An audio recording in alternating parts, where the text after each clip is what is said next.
Ако иска... Здравейте, аз съм Иван. Здравейте, аз съм Евгений, съм на 6 години. Ми сте късметни. Да, защото ще с нас. Честита нова година, весели празници. Няма да свършваме сега. Ако изобщо искате да се поговорим, няма. Искате да се поговорим? Добре. Така. Това да ви кажа. Ивана! Ивана хитрушата лисица. Големи сте късметли, че имате по-добри бъдинки. Мамо!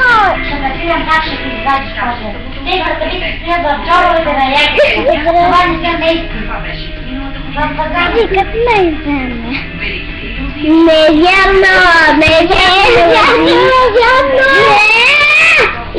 Понякога е доста досадно, не искате да имате такава дък. А вие не искате такъв брат? Не! Айде, знаете ли кой брат? За Марвина! Тук той е брат. Не!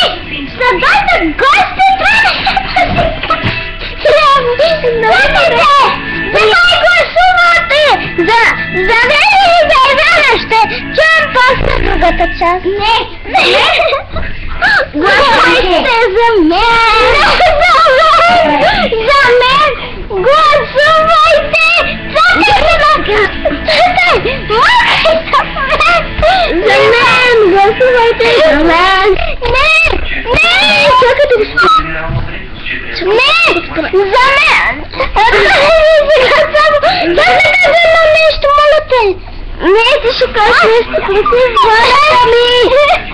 Това е против волята ми! Моля те!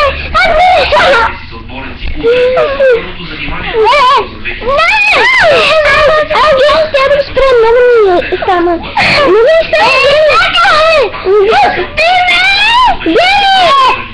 Гласувайте за мен!